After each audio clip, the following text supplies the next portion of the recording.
ఇలా జరుగుతుందని నేను అసలు అనుకోలేదు బావా. నన్ను క్షమించు.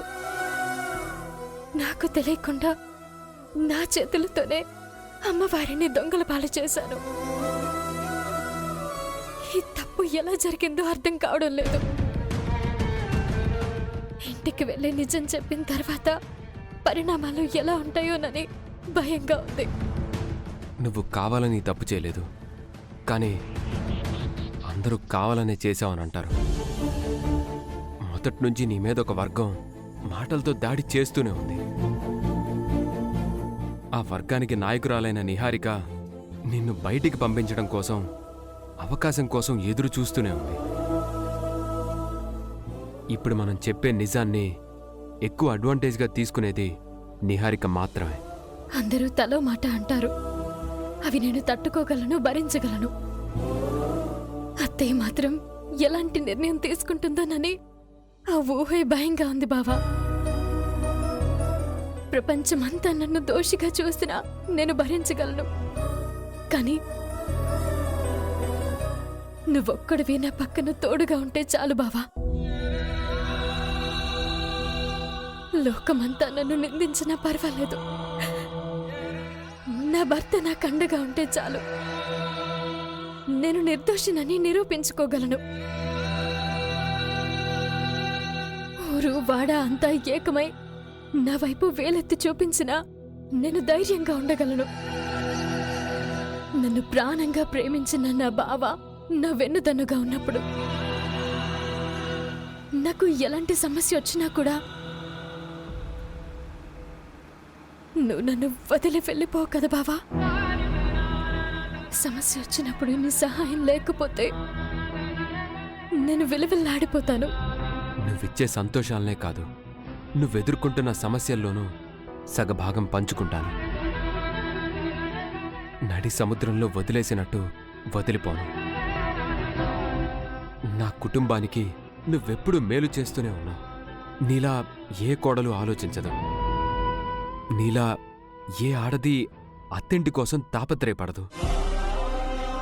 సౌమ్యను కాపాడుకోవడానికి నువ్వు చక్కగానే ఆలోచించావు, కానీ ఎక్కడో ఏదో జరగడం వల్ల ఇప్పుడు ఇలాంటి పరిస్థితుల్లో ఉన్నావు.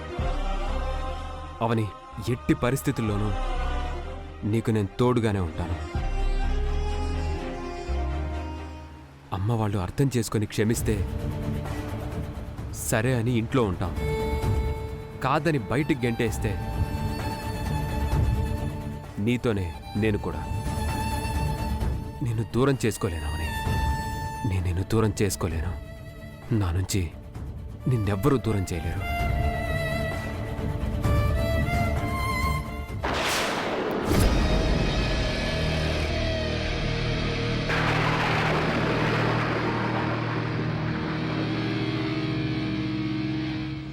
మన బంధం గట్టిది, ఎప్పటికీ ఇలాగే ఉంటుంది.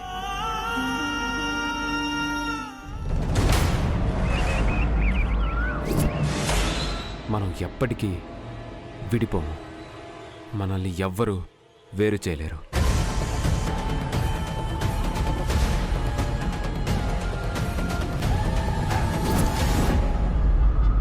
నీతో నేను గుడిసెలో అయినా రాజులా బతికేస్తాను. ఈ మాత్రం ధైర్యం చాలు బావా, నేను మనశ్శాంతిగా ఉండడానికి. నువ్వు నా కోసం పుట్టావు, నేను నీ కోసం పుట్టాను. మనల్ని నిహారిక కాదు కదా, దాని జేజమ్మ కూడా విడదీయలేదు.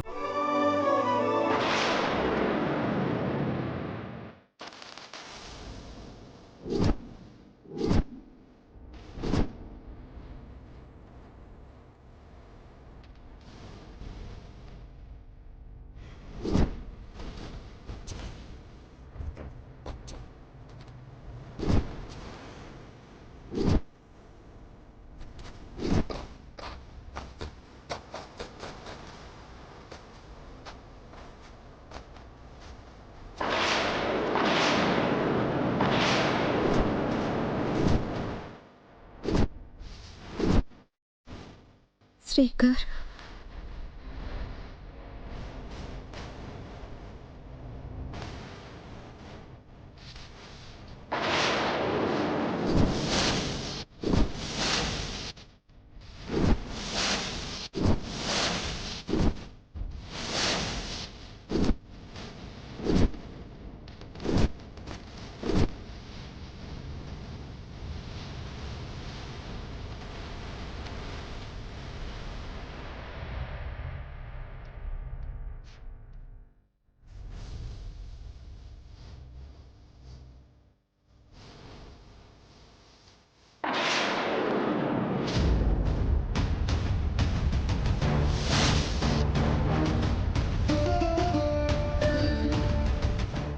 నిప్పు పెడుతున్న బాధ కంటే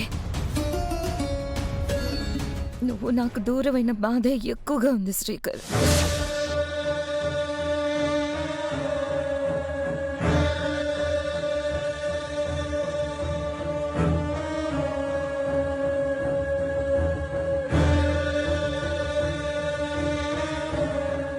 నువ్వు నా కోసం పుట్టకపోవచ్చు, కానీ నేను నీకోసమే పుట్టాను.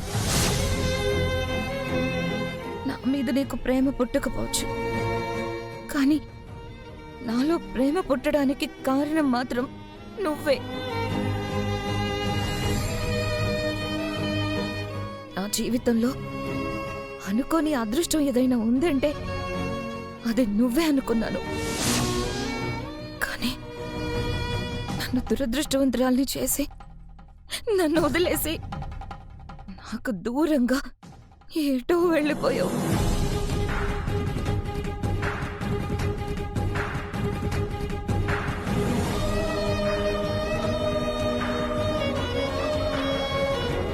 నీకోసం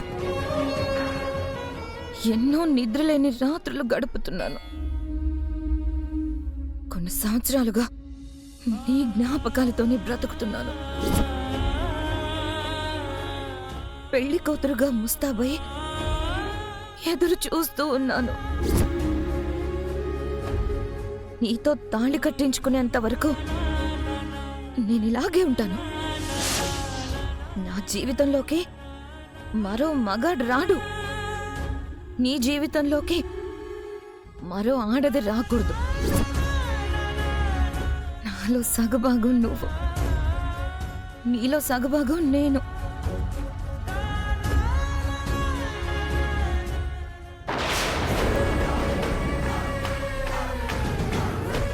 మన మధ్యకి మూడో మనిషి రాకూడదు. ఎప్పటికైనా మనిద్దరికే పెళ్లి జరగాలి. ఎలాగైనా నేను నిన్ను సొంతం చేసుకుంటాను. అలా జరగకపోతే పెద్ద యుద్ధమే సృష్టిస్తాను. నీ ప్రేమని గెలుచుకోవడానికి ఎంత మందితోనైనా పోరాడతాను. I love you Srikar. I love you Srikar. I love you Srikar. I am waiting for you.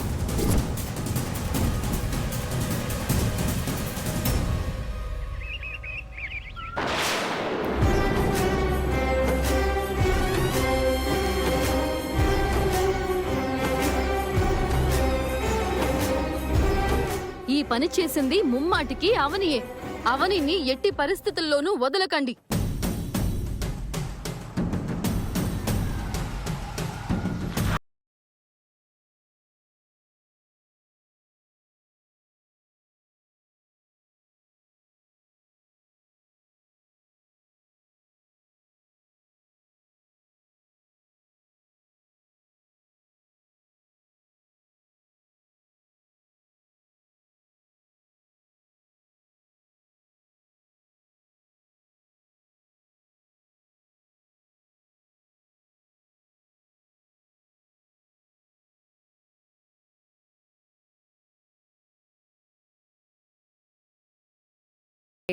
వాళ్ళు మళ్ళీ ఏదోటి చెప్పి ఇంట్లోకి ఎంటర్ అవడం.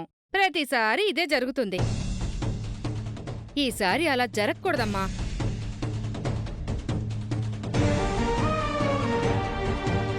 చిన్న కోడల మీద మీరు చూపిస్తున్న అభిమానం ఇంకా చాలమ్మా.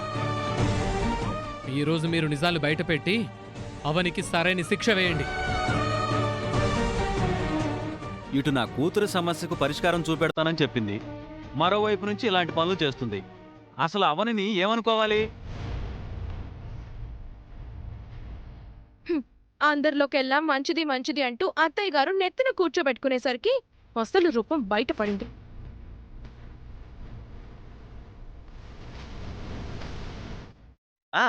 అవని కంటే ముందు ఆ శ్రీకర్ని అనాలి. అలాంటి దాంతో సావాసం చేస్తూ ఇంటి సభ్యులైన మనందరినీ ఎలా మోసం చేస్తున్నాడో చూడండి. వాళ్ళు వచ్చిన తర్వాత అన్నీ తేలుస్తానని చెప్పాను కదా, కాసేపు ఓపిక పట్టండి.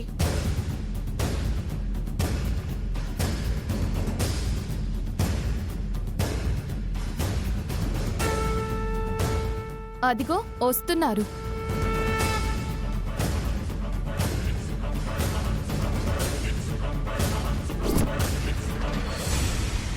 అక్కడ ఆగిపోయారే.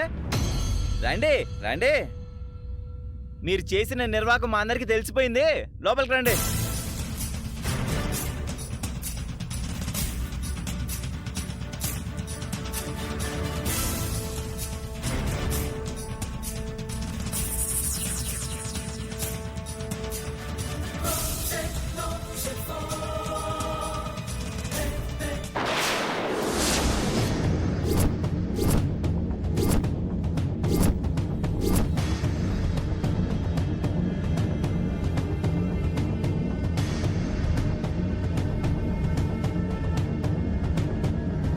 పూజ గదిలో ఉండాల్సిన విగ్రహం ఇక్కడ ఉందేంటా అని ఆశ్చర్యపోతున్నావా? అవును, ఈ విగ్రహం రూపానికి మన అమ్మవారైన పూజలందుకోవడానికి పనికిరాదవని. ఎందుకంటే ఇది మా పూర్వీకుల నుంచి వచ్చిన విగ్రహం కాదు.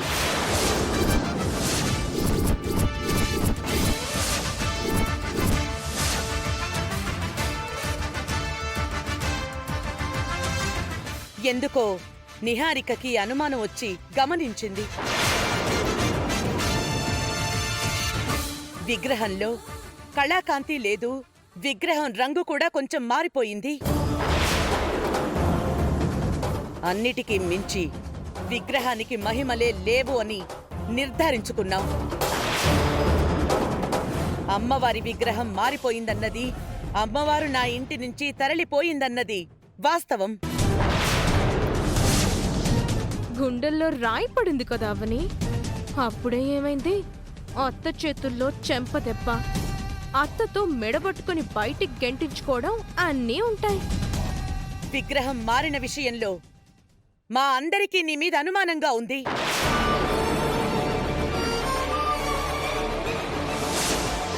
నీ చేతుల మీదుగానే విగ్రహం బయటికి వెళ్ళిందని అనుకుంటున్నాం. విగ్రహాన్ని ఎవరికిచ్చావు? మా ఇంటికి నువ్వు కాపలాగా ఉన్నావనుకున్నాం గానీ నువ్వే దొంగ అవుతావని అనుకోలేదు. నాన్న, అవనిని అంత మాట అనకండి. అవని ఎప్పుడు మన ఇంటికి కాపలానే. నువ్వేం మాట్లాడకు శ్రీకర్.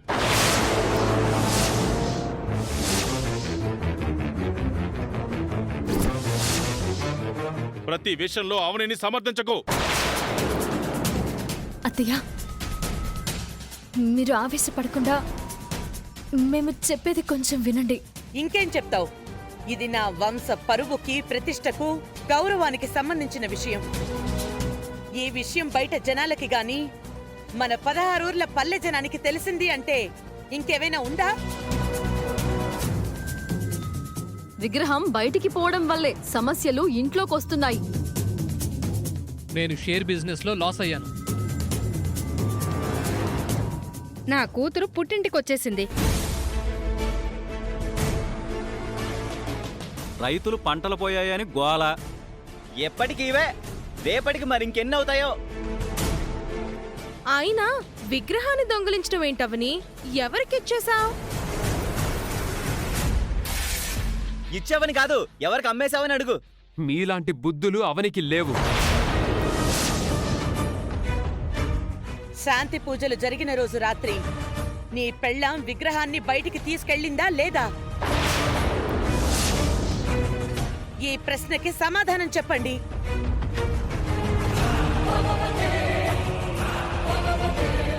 ఈ ఒక్క ప్రశ్నకి సమాధానం చెప్పండి. తర్వాత ఏం చేయాలో మేము ఆలోచిస్తాం. నాన్న, అసలు ఏం జరిగిందంటే నేను చెప్తాను శ్రీకర్.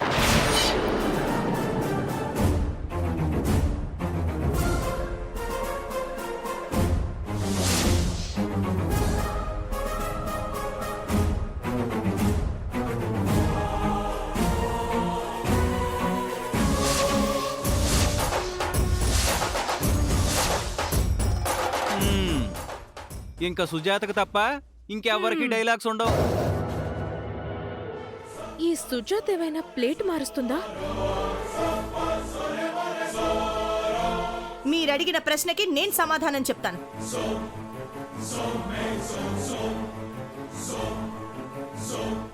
ఆ రోజు రాత్రి మీ ఇంటి నుంచి విగ్రహాన్ని బయటికి తీసుకుపోయింది నేను.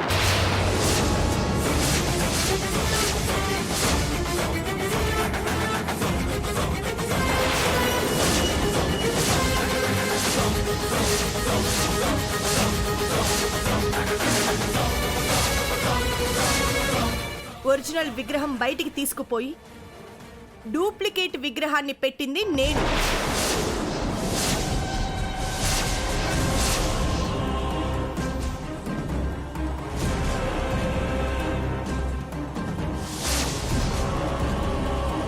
అక్క, అవునవని, ఏంటక్క? గుడి నుంచి ఫోన్ వచ్చినప్పుడు నువ్వు శ్రీకర్ అత్తయ్య మావయ్యలతో మాట్లాడుతుండగా విగ్రహాన్ని మీరు గమనించకుండా మార్చింది నేను.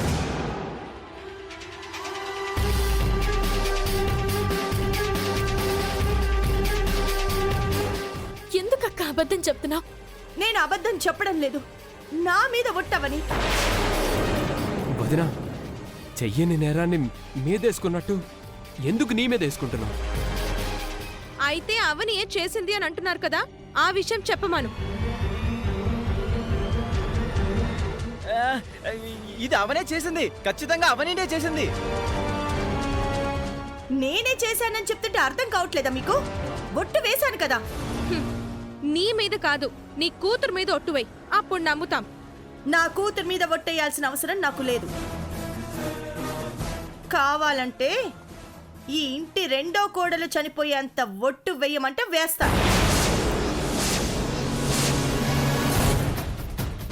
పళ్ళు రాలిపోతాయి. రావే, రా, రాళ్ళు కొడుతూ గాని రా. దూకుడు తగ్గించు సుజాత.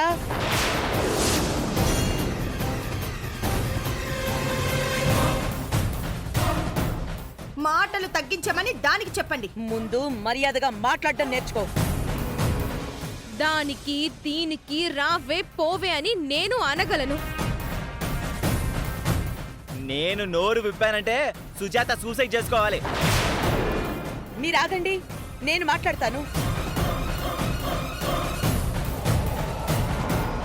విగ్రహాన్ని బయటికి తీసుకెళ్ళానన్నావు కదా, ఎందుకు తీసుకెళ్ళావు? నా కూతుర్ని కాపాడుకోవడానికి.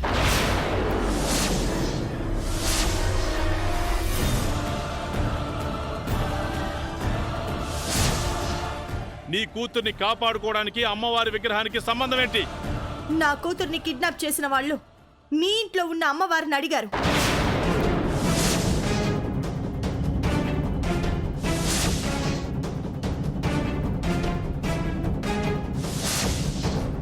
ఈ విషయం నువ్వు మాతో ఎందుకు చెప్పలేదు? చెప్తే మీరివ్వరు కదా. అందుకే నా కూతుర్ని కాపాడుకోవడం కోసం బయటికి తీసుకుపోయి వాళ్ళకి అప్పగించేశాను. అక్క, మీకెవరికి అనుమానం రాకూడదని డూప్లికేట్ విగ్రహాన్ని పెట్టేశాను.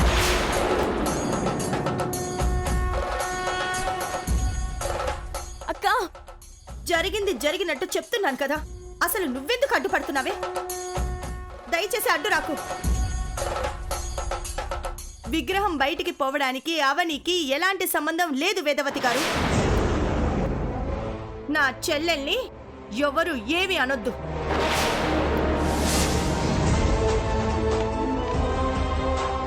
ఏవైనా అనాలనుకుంటే నన్ననండి.